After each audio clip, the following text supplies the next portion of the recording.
2025 നീറ്റിൻ്റെ എക്സാമിനേഷനൊക്കെ കഴിഞ്ഞ് എല്ലാവരും റിസൾട്ടിന് വേണ്ടി വെയിറ്റ് ചെയ്തിരിക്കുന്ന സമയമാണ്.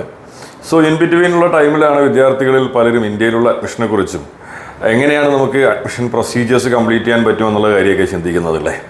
സോ ഇന്ന് നമ്മൾ നോക്കാനായിട്ട് പോകുന്നതെന്ന് പറഞ്ഞു കഴിഞ്ഞാൽ ഇന്ത്യയിലുള്ള സെൽഫ് ഫൈനാൻസിങ് മെഡിക്കൽ കോളേജസ്, അത് കൂടാണ്ടുള്ള DMD യൂണിവേഴ്സിറ്റീസ്, ഇവിടെയുള്ള മാനേജ്മെൻറ്റ് കോട്ട, അത് കൂടാണ്ടുള്ള NRI കോട്ട, ഈ ഒരു രണ്ട് വിഭാഗത്തിലുള്ള സീറ്റ്സിൻ്റെ കൗൺസിലിങ്ങും അഡ്മിഷനും എങ്ങനെയാണ് നടക്കുന്നത്, ഓരോ സ്റ്റേറ്റിലും എങ്ങനെയൊക്കെയാണ് ഫീസ് വരുന്നത് എന്നുള്ള കാര്യമാണ് നമ്മൾ നോക്കാനായിട്ട് പോകുന്നത്. ഇപ്പോൾ കേരളത്തിലുള്ളൊരു വിദ്യാർത്ഥിയെ സംബന്ധിച്ചിട്ട് നമുക്ക് കേരളത്തിൽ സെൽഫ് ഫൈനാൻസിങ് കോളേജസിൽ നമുക്ക് മാനേജ്മെൻറ്റ് കോട്ട സീറ്റിനും NRI കോട്ട സീറ്റിനും ആപ്ലിക്കേഷൻ കൊടുക്കാൻ കഴിയുന്നത് പോലെ തന്നെ നമുക്ക് എന്ത് ചെയ്യാൻ പറ്റും, മറ്റുള്ള സംസ്ഥാനങ്ങളിൽ നമുക്ക് ആപ്ലിക്കേഷൻ കൊടുത്ത് അവിടെ അഡ്മിഷൻ എടുക്കാനായിട്ടുള്ള പ്രൊവിഷൻ അവൈലബിൾ ആണ്. സോ ഇത് എങ്ങനെയാണ് നമുക്ക് ആപ്ലിക്കേഷൻ കൊടുക്കാനായിട്ട് സാധിക്കുക, അപ്രോക്സിമേറ്റ് ഫീസ് എങ്ങനെയാണ് എന്നുള്ള കാര്യമൊക്കെയാണ് മെയിനായിട്ട് നമ്മൾ നോക്കുന്നത്. കറൻ്റ്ലി ഇന്ത്യയിൽ നമുക്ക് രണ്ട് ടൈപ്പ് ഓഫ് കൗൺസിലിങ്സ് ആണ് അവൈലബിൾ ആയിട്ടുള്ളത്. ഒന്നെന്ന് പറഞ്ഞു കഴിഞ്ഞാൽ മെഡിക്കൽ കൗൺസിലിംഗ് കമ്മിറ്റി, അതായത് MCCൻ്റെ അണ്ടറിൽ ഓൾ ഇന്ത്യ തലത്തിൽ എന്ത് ചെയ്യുന്നുണ്ട്, ഒരു കൗൺസിലിംഗ് നടക്കുന്നുണ്ട്. സോ MCCൻ്റെ അണ്ടറിലാണ് നമ്മുടെ സെൻട്രലൈസ്ഡ് യൂണിവേഴ്സിറ്റീസ്, എയിംസ്, ജിപ്മർ, അത് കൂടാണ്ട് പിന്നെ വരുന്ന DMD യൂണിവേഴ്സിറ്റീസ്, പിന്നെ ഓൾ ഇന്ത്യ കോട്ടയിലെ ഗവൺമെൻറ് മെഡിക്കൽ കോളേജസിലുള്ള 15% സീറ്റ്സ്, ഇത്രേൻ്റെ കൗൺസിലിംഗ് നടക്കുന്നതെന്ന് പറഞ്ഞാൽ MCCൻ്റെ അണ്ടറിലാണ്. സോ MCCൻ്റെ അണ്ടറിലുള്ള കോളേജസിൽ അഡ്മിഷൻ എടുക്കാൻ വേണ്ടിയിട്ട് നമ്മൾ മെഡിക്കൽ കൗൺസിലിംഗ് കമ്മിറ്റിക്കാണ് എന്ത് ചെയ്യുന്നത്, ആപ്ലിക്കേഷൻ കൊടുത്തിട്ട് പോകേണ്ടതായിട്ടുള്ളത്. സോ MCCൻ്റെ അണ്ടറിലുള്ള DMD യൂണിവേഴ്സിറ്റികൾ, ഇപ്പോൾ അമൃതയൊക്കെ പോലുള്ള DMD യൂണിവേഴ്സിറ്റികളിൽ ഏകദേശം ഒരു 13 ലക്ഷം മുതൽ ഒരു 28-29 ലക്ഷം രൂപ വരെയൊക്കെയാണ് എന്ത് വരുന്നത്, മാനേജ്മെൻറ്റ് കോട്ട, അതായത് ഓപ്പൺ കോട്ട സീറ്റിനകത്ത് ഇയർലി ഫീസ് ഫിക്സ് ചെയ്തേക്കുന്നത്. അത് നമ്മൾ NRI കോട്ടയിലോട്ട് പോകുന്ന സമയത്തെന്ന് പറഞ്ഞാൽ ഏകദേശം 22 ലക്ഷം രൂപ മുതൽ 40 ലക്ഷം രൂപ വരെയൊക്കെ വാർഷിക ഫീസാണ് എന്ത് ചെയ്തേക്കുന്നത്, DMD യൂണിവേഴ്സിറ്റികളിൽ ഫിക്സ് ചെയ്തേക്കുന്നത്. സോ DMD യൂണിവേഴ്സിറ്റികൾ കൂടാണ്ട് നമുക്ക് എന്ത് ചെയ്യാനായിട്ട് സാധിക്കും, മറ്റുള്ള സംസ്ഥാനങ്ങളിലെ ഗവൺമെൻറ് യൂണിവേഴ്സിറ്റിയുടെ അണ്ടറിൽ വരുന്ന അഫിലിവേറ്റഡ് കോളേജസിലോട്ട് നമുക്ക് എന്ത് ചെയ്യാൻ പറ്റും, അഡ്മിഷൻ എടുക്കാനായിട്ട് സാധിക്കും. സോ അപ്പോൾ അഫിലിവേറ്റഡ് കോളേജസിലോട്ട് നമ്മൾ പോകുന്ന സമയത്തെന്ന് പറഞ്ഞു കഴിഞ്ഞാൽ അതത് സംസ്ഥാനങ്ങളിൽ സെപ്പറേറ്റ് ആയിരിക്കും എന്ന് നടക്കുന്നത് കൗൺസിലിംഗ് നടക്കുന്നത്. ഇപ്പോൾ തമിഴ്നാട്ടിലാണെങ്കിൽ എന്ന് പറഞ്ഞാൽ TN ഹെൽത്ത് എന്ന് പറയുന്ന വെബ്സൈറ്റ് വഴി തമിഴ്നാട്ടിലെ മെഡിക്കൽ എഡ്യൂക്കേഷൻ ഡിപ്പാർട്ട്മെൻറ്റാണ് എന്ത് നടത്തുന്നത്, കൗൺസിലിംഗ് നടത്തുന്നത്. ഇതേ കാര്യം നമ്മൾ കർണാടകയിലോട്ട് പോകുന്ന സമയത്തെന്ന് പറഞ്ഞാൽ KEA, കർണാടക എക്സാമിനേഷൻ അതോറിറ്റിയാണ് എന്ത് നടക്കുന്നത്, കൗൺസിലിംഗ് നടത്തുന്നത്. അപ്പോൾ ഓരോ സംസ്ഥാനങ്ങളിലും കൗൺസിലിംഗ് നടത്തുന്ന ഡിപ്പാർട്ട്മെൻറ്റ്സ് വ്യത്യസ്തമാണ്. ഇപ്പോൾ കേരളത്തിൽ എൻട്രൻസ് കമ്മീഷൻ ഓഫ് കേരളയാണ് കൗൺസിലിംഗ് നടത്തുന്നത്. കേരളത്തിലുള്ള മെഡിക്കൽ കോളേജുകൾ നമ്മൾ എടുക്കുന്ന സമയത്തെന്ന് പറഞ്ഞു കഴിഞ്ഞാൽ 85% സീറ്റിൽ ഏകദേശം 8 ലക്ഷം രൂപയാണ് എന്ത് ചെയ്തേക്കുന്നത്, ഫീസ് ഫിക്സ് ചെയ്തേക്കുന്നത്. ഇനി നമ്മൾ NRI സീറ്റിലോട്ട് വരുന്ന സമയത്തെന്ന് പറഞ്ഞാൽ NRIയുടെ ഫീസുമായി ബന്ധപ്പെട്ടുള്ള ഒരു കേസ് ഓൾറെഡി സുപ്രീം കോടതിയിൽ നടക്കുന്നുണ്ടായിരുന്നു. കറൻ്റ് അതിൻ്റെ ഫീസിൻ്റെ ഒരു ഫിക്സേഷൻ ഓൾറെഡി ഒരു തീരുമാനം വന്നിട്ടുണ്ട്. സോ എനിഹൗ ഒരു 20 മുതൽ 21 ലക്ഷം രൂപ വരെ ആയിരിക്കും NRIയുടെ ഫീസ് ഫിക്സ് ചെയ്യാനായിട്ട് സാധ്യതയുള്ളത്. അപ്പോൾ 15% NRI സീറ്റും എൻട്രൻസ് കമ്മീഷൻ ഓഫ് കേരള വഴി വളരെ മെറിറ്റ് അടിസ്ഥാനത്തിലാണ് അഡ്മിഷൻ നടക്കുന്നത്. സോ കേരളത്തിനെ സംബന്ധിച്ചിട്ട് നമുക്ക് എന്ത് ചെയ്യാം, ഡയറക്റ്റ് ഒരു കോളേജിൽ പോയി അഡ്മിഷൻ എടുക്കാൻ അല്ലെങ്കിൽ ഡൊണേഷൻ കൊടുത്ത് അഡ്മിഷൻ എടുക്കാനുള്ള പ്രൊവിഷൻസ് ഒന്നും അവൈലബിൾ ആയിട്ടില്ല. ഫുള്ളി കൗൺസിലിംഗ് ത്രൂ അഡ്മിഷൻ എടുക്കാനായിട്ടുള്ള പ്രൊവിഷൻ മാത്രമാണ് നമുക്ക് അവൈലബിൾ ആയിട്ടുള്ളത്. ഇനി നമ്മൾ മറ്റുള്ള സംസ്ഥാനങ്ങളിലോട്ട് പോകുന്ന സമയത്തെന്ന് പറഞ്ഞു കഴിഞ്ഞാൽ ഓരോ സ്റ്റേറ്റ് ബേസിലും എന്ത് ചെയ്തിട്ടുണ്ട്, ഇത്ര പെർസെൻറ്റേജ് ഓഫ് സീറ്റ് അവർ ഓപ്പൺ കോട്ടയ്ക്ക് വേണ്ടി മാറ്റി വെച്ചിട്ടുണ്ട്. ഓപ്പൺ കോട്ട എന്ന് പറഞ്ഞു കഴിഞ്ഞാൽ മറ്റുള്ള സംസ്ഥാനങ്ങളിലെ വിദ്യാർത്ഥിക്ക് വേണ്ടി മാറ്റി വെച്ചിട്ടുണ്ട്. അപ്പോൾ അതിനകത്തോട്ടാണ് നമ്മൾ എന്ത് ചെയ്യുന്നത്, ആപ്ലിക്കേഷൻ കൊടുക്കുന്നത്. സോ അതിലോട്ട് ആപ്ലിക്കേഷൻ കൊടുക്കുന്ന സമയത്തെന്ന് പറഞ്ഞു കഴിഞ്ഞാൽ ഇപ്പോൾ അവരുടെ സ്റ്റേറ്റിലെ സ്റ്റുഡൻസിനും അതിനകത്ത് ഓപ്പൺ കോട്ടയിൽ ആപ്ലിക്കേഷൻ കൊടുക്കാനായിട്ട് സാധിക്കും, നമുക്കും കൊടുക്കാനായിട്ട് സാധിക്കും. ഇപ്പോൾ തമിഴ്നാട്ടിൻ്റെ കേസ് എടുക്കുന്ന സമയത്തെന്ന് പറഞ്ഞാൽ തമിഴ്നാട്ടിൽ കഴിഞ്ഞ വർഷം ഓപ്പൺ കോട്ട സീറ്റിൽ അവർ ഫിക്സ് ചെയ്തിരിക്കുന്ന ഫീസ് എന്ന് പറഞ്ഞാൽ 13.5 ലക്ഷം രൂപയാണ് എന്ത് ചെയ്തേക്കുന്നത്, ഫിക്സ് ചെയ്തേക്കുന്ന ഫീസ്. സോ അത് കൂടാണ്ട് ഗവൺമെൻറ് തന്നെ ഓരോ വർഷവും ഏകദേശം 2.5 ലക്ഷം രൂപ വരെ അവർക്ക് അഡീഷണൽ ഫീസ് മേടിക്കാനായിട്ടുള്ള ഒരു പ്രൊവിഷൻ കൊടുത്തിട്ടുണ്ട്. സോ എനിഹൗ നിങ്ങളിപ്പോൾ തമിഴ്നാട്ടിലുള്ള ഏതെങ്കിലും ഒരു മെഡിക്കൽ കോളേജിൽ MBBSന് അഡ്മിഷൻ ഈ ഓപ്പൺ കോട്ട സീറ്റ് വഴി എടുക്കാനായിട്ട് നിങ്ങൾ പ്ലാൻ ചെയ്യുന്നുണ്ട് എങ്കിൽ നിങ്ങളുടെ ഇയർലി ഫീസ് ഏകദേശം ഒരു 16 ലക്ഷം രൂപ വരെയൊക്കെ വരാനായിട്ടുള്ള സാധ്യതയുണ്ട്. ദെൻ NRI കോട്ടയിലോട്ട് തമിഴ്നാട്ടിൽ പോകുന്ന സമയത്തെന്ന് പറഞ്ഞു കഴിഞ്ഞാൽ 23.5 ലക്ഷമാണ് എന്ത് ചെയ്തേക്കുന്നത്, NRI കോട്ടയ്ക്ക് ഫിക്സ് ചെയ്തേക്കുന്നത്. സോ NRI കോട്ടയെ സംബന്ധിച്ച് തമിഴ്നാട്ടിൽ സ്റ്റുഡൻറ്റ് സ്റ്റഡീഡ് അബ്രോഡ് ആയിരിക്കണം, ഇല്ലെങ്കിൽ പാരൻറ്റ് ഉണ്ടാവണം. അല്ലാണ്ട് നമുക്ക് സ്പോൺസേഡ് NRI എന്ന് പറഞ്ഞൊരു സിസ്റ്റം ഒന്നും തമിഴ്നാട്ടിൽ പോസിബിൾ അല്ല. പ്യൂർലി NRI ആണെങ്കിൽ മാത്രമേ പോസിബിലിറ്റി ഉള്ളൂ. ദെൻ തമിഴ്നാടിനെ സംബന്ധിച്ചിട്ട് NRI കോട്ട സീറ്റ് ഫില്ലാവാതെ വന്നു കഴിഞ്ഞാൽ എന്ത് ചെയ്യും, അവർ NRIയുടെ നോൺ NRI കോട്ട വെച്ചിട്ടുണ്ട്. ഇതേ സെയിം ഫീസ് തന്നെ വെച്ചിട്ട് എന്ത് ചെയ്യും, അവർ കൗൺസിലിങ്ങിലൂടെ ഈ സീറ്റ് അഡ്മിറ്റ് ചെയ്യുകയും ചെയ്യും. അല്ലാണ്ട് ഇപ്പോൾ NRI കോട്ട സീറ്റ് ഫില്ലായില്ല എന്ന് പറഞ്ഞാൽ അതിനെ കൺവേർട്ട് ചെയ്ത് മാനേജ്മെൻറ്റ് കോട്ടയിലോട്ടൊന്നും വിടുന്ന ഒരു സിസ്റ്റം ഒന്നും വന്നില്ല, തമിഴ്നാട്ടിലില്ല. സോ തമിഴ്നാടിൻ്റെ ഫീസ് എന്ന് പറയുമ്പോൾ മാനേജ്മെൻറ്റ് കോട്ട ഒരു 16 lakhs, NRI എന്ന് പറയുമ്പോൾ ഒരു 23 lakh തമിഴ്നാടിൻ്റെ ഫീസ് വരുന്നത്. ഇതേ കാര്യം നമ്മൾ തമിഴ്നാട്ടിൽ നിന്ന് കർണാടകയിലോട്ട് പോകുന്ന സമയത്തെന്ന് പറഞ്ഞു കഴിഞ്ഞാൽ ഓപ്പൺ കോട്ട സീറ്റിൻ്റെ ഫീസ് വരുന്നതെന്ന് പറഞ്ഞാൽ 12 ലക്ഷം രൂപയാണ് ഇയർലി ഫീസ് വരുന്നത്. ദെൻ നമ്മൾ NRI നോക്കുന്ന സമയത്തെന്ന് പറഞ്ഞു കഴിഞ്ഞാൽ ഏകദേശം 23.5 മുതൽ 40 ലക്ഷം രൂപ വരെയൊക്കെ ഇയർലി NRI ഫീസ് മേടിക്കുന്ന കോളേജുകൾ കർണാടകയിലുണ്ട്. കോളേജിൻ്റെ ക്വാളിറ്റി ബേസ് ചെയ്തിട്ട് എന്ത് ചെയ്തിട്ടുണ്ട് അവർ NRI കോട്ടയ്ക്കും ക്യൂ കോട്ട എന്ന് പറഞ്ഞ വേറൊരു സെപ്പറേറ്റ് കോട്ട തന്നെ ഉണ്ട്. NRIയുടെ സെയിം ഫീസിൽ തന്നെയാണ് അതും ഫില്ല് ചെയ്യുന്നത്. സോ അതിൻ്റെ ഫീസ് ഫിക്സ് ചെയ്തേക്കെന്ന് പറഞ്ഞാൽ മിനിമം ഏകദേശം ഒരു 23.5 ലക്ഷം രൂപ മുതൽ 40 ലക്ഷം രൂപ വരെയൊക്കെയാണ് ഇതിൻ്റെ ഫീസ് ഫിക്സ് ചെയ്തേക്കുന്നത്.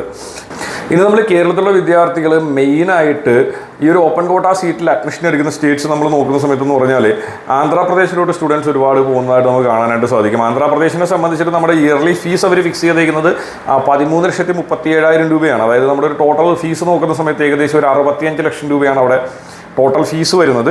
അതിപ്പോൾ NRI കോട്ടയിലോട്ട് പോകുന്ന സമയത്തെന്ന് പറഞ്ഞാൽ ഏകദേശം 30 ലക്ഷം രൂപയാണ് എന്ത് ചെയ്തേക്കുന്നത് അവർ ഫീസ് ഫിക്സ് ചെയ്തേക്കുന്നത്.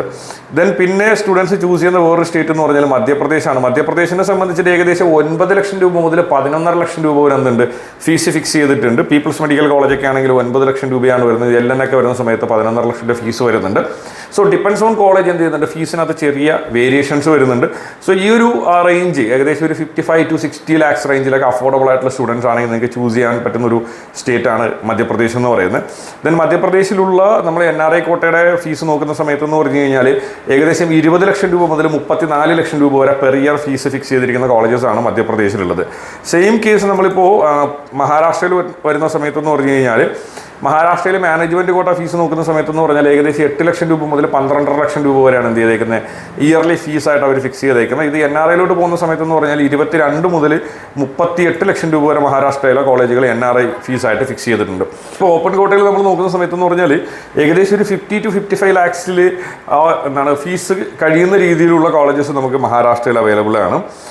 ദെൻ പിന്നെ നമ്മൾ സൗത്ത് ഇന്ത്യയിലോട്ട് വരുന്ന സമയത്തെന്ന് പറഞ്ഞാൽ സ്റ്റുഡൻസ് പിന്നെ ഡിപ്പെൻഡ് ചെയ്യുന്ന ഒരു സ്ഥലം എന്ന് പറഞ്ഞാൽ പോണ്ടിച്ചേരിയാണ്. ഇല്ല, സെൻഡാക്കിൻ്റെ അണ്ടറിൽ വരുന്ന കോളേജസ്. സോ പോണ്ടിച്ചേരിയിൽ വരുന്നതെന്ന് പറഞ്ഞാൽ 16,80,000 എന്ത് വരുന്നത് അവരുടെ ട്യൂഷൻ ഫീസ് വരുന്നത്.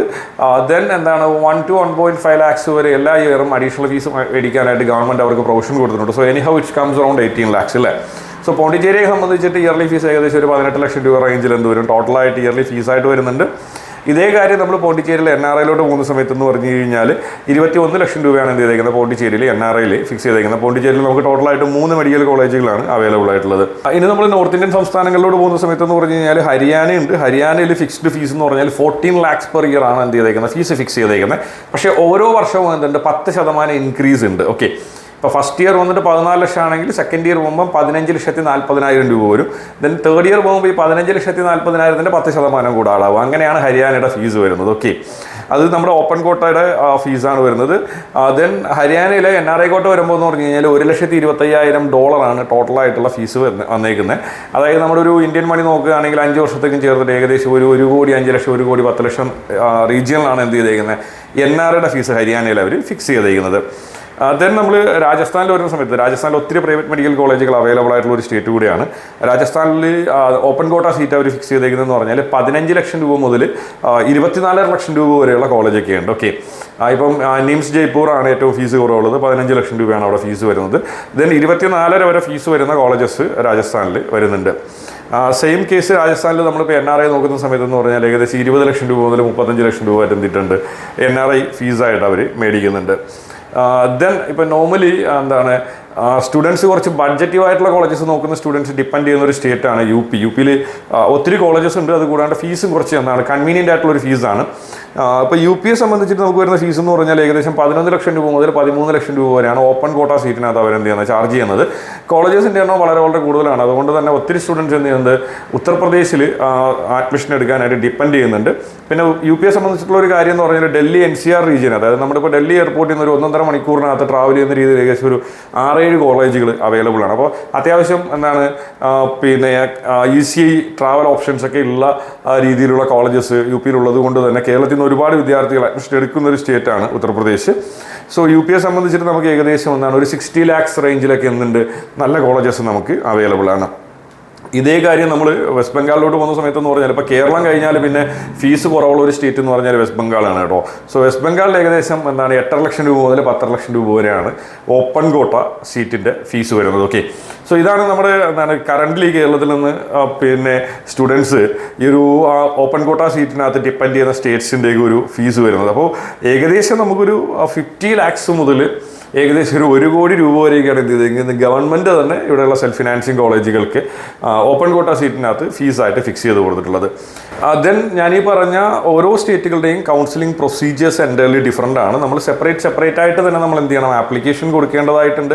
അത് കൂടാണ്ട് ചില സ്റ്റേറ്റുകൾ എന്ത് ചെയ്യുന്നുണ്ട്, ഓഫ്ലൈനായിട്ട് ഡോക്യുമെൻ്റ് വെരിഫിക്കേഷൻ പറയുന്നുണ്ട്, ഓഫ്ലൈൻ കൗൺസിലിംഗ് പറയുന്നുണ്ട്. അങ്ങനെ ഡിഫറൻ്റായ രീതിയിലാണ് കൗൺസിലിംഗ് പ്രൊസീജിയേഴ്സ് കാര്യങ്ങളൊക്കെ വരുന്നത്. അത് കൂടാണ്ട് നമ്മളിപ്പോൾ MCCൻ്റെ അണ്ടറിൽ ഡീംഡ് യൂണിവേഴ്സിറ്റീസിൽ വരുന്ന സമയത്തായാലും ഈവൻ നിങ്ങൾ NRI ഒക്കെ നോക്കുന്നുണ്ടെങ്കിൽ നിങ്ങൾ നേരത്തെ തന്നെ നിങ്ങളുടെ ഡോക്യുമെൻറ്റ് നിങ്ങൾ മെയിൽ ചെയ്ത് കൊടുത്ത് NRI സ്റ്റാറ്റസ് നിങ്ങൾ എലിജിബിൾ ആക്കേണ്ടതാണ്. അങ്ങനെയൊക്കെ കൗൺസിലിംഗ് പ്രൊസീജിയേഴ്സ് നമ്മൾ സ്റ്റേറ്റ് വൈസും അതുകൂടാണ്ട് നമ്മൾ ഓൾ ഇന്ത്യ കോട്ടയിലൊക്കെ വരുന്ന സമയത്ത് ഒരുപാട് ഡിഫറൻസ് വരുന്നുണ്ട്. സോ ഇപ്പോൾ നിങ്ങൾ ഇന്ത്യയിൽ എസ്പെഷ്യലി നിങ്ങൾ കേരളത്തിന് പുറത്തുള്ള ഏതെങ്കിലും സംസ്ഥാനത്തിൽ ഓപ്പൺ കോട്ട സീറ്റിനകത്തോ അല്ലെങ്കിൽ NRI കോട്ട സീറ്റിനകത്തൊക്കെ അഡ്മിഷൻ നോക്കാനായിട്ട് പ്ലാൻ ചെയ്യുന്ന ഒരാളാണ് എങ്കിൽ അതുമായി ബന്ധപ്പെട്ടുള്ള അസിസ്റ്റൻസിനോ ഗൈഡൻസിനോ ഒക്കെ വേണ്ടിയിട്ട് ഞാൻ സ്ക്രീനിൽ എൻ്റെ നമ്പർ കൊടുത്തിട്ടുണ്ട്, നിങ്ങൾക്ക് എന്നെ കോൺടാക്ട് ചെയ്യാവുന്നതാണ്.